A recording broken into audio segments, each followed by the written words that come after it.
So early in the book, you raised the question that I think you highlight as a very important question. If you could go back in time, would you kill baby Hitler? This is somehow a defining question. Can you explain? Well, it's about whether you think that people are born evil. And so the question of would you kill baby Hitler is sort of meant to be something that gets people chatting about whether or not they think that people are born with the traits that make them capable of extreme harm towards others, or whether they think it's socialized, whether it's something that maybe in how people are raised is sort of manifests over time. And with Hitler, we know from certainly psychologists who have pored over his traits over time and looked at who he was over the course of his life, there's always this question of sort of, was he mad or bad? And with the answer to was he mad, well, he certainly had some characteristics that people would associate with, for example, maybe sadism, with this idea that he was less high on empathy is probably also showcased in his work. But in terms of whether he was born that way, I think the answer usually would be no. And actually, in his early life, he didn't showcase quite a lot of the traits that later he sort of defined the horrors that he was capable of. So would I go back in time and kill baby Hitler? The answer is no, because I don't think it's a straight line from baby to adult, and I don't think people are born evil. So you think a large part of it is nurture versus nature, the environment shaping the person to manifest the evil that they bring out to the world. Well, and I would be careful with using the word evil because I think we shouldn't use it to describe human beings because it most commonly others people. It, in fact, I think makes us capable of perpetrating horrendous crimes against those we label evil.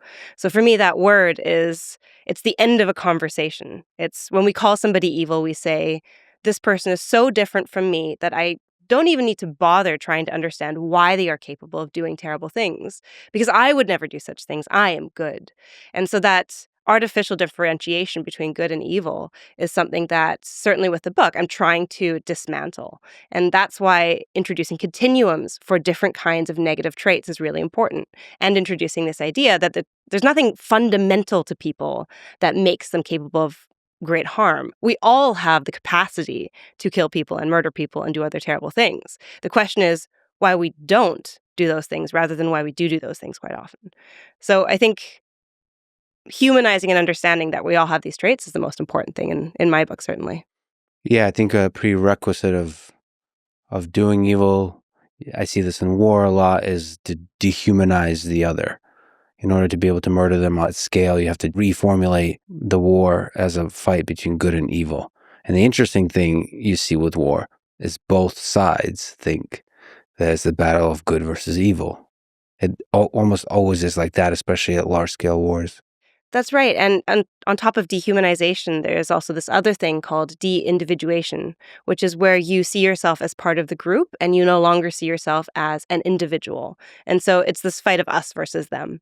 And so you need both of those things. You need that sort of collapse of empathy for other people, the people who are on the other side.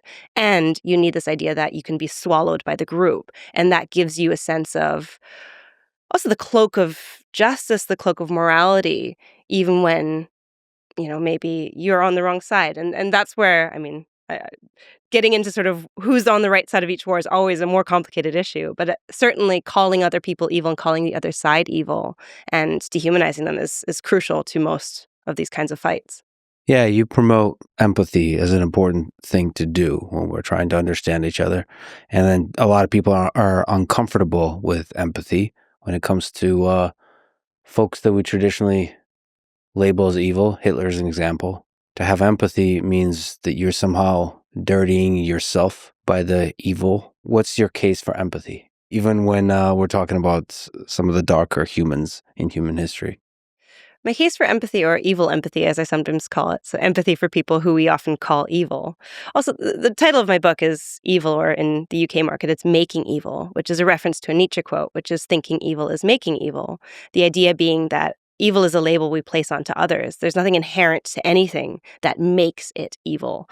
And so I also think that we need to, well, dismantle that and empathize with people we call evil, because if we're saying that this is the worst kind of act or worst kind of manifestation of what somebody can be, So if someone can destroy others, torture others, hurt others, I work as a criminal psychologist, so I work a lot on sexual abuse cases, on rape cases, on murder trials.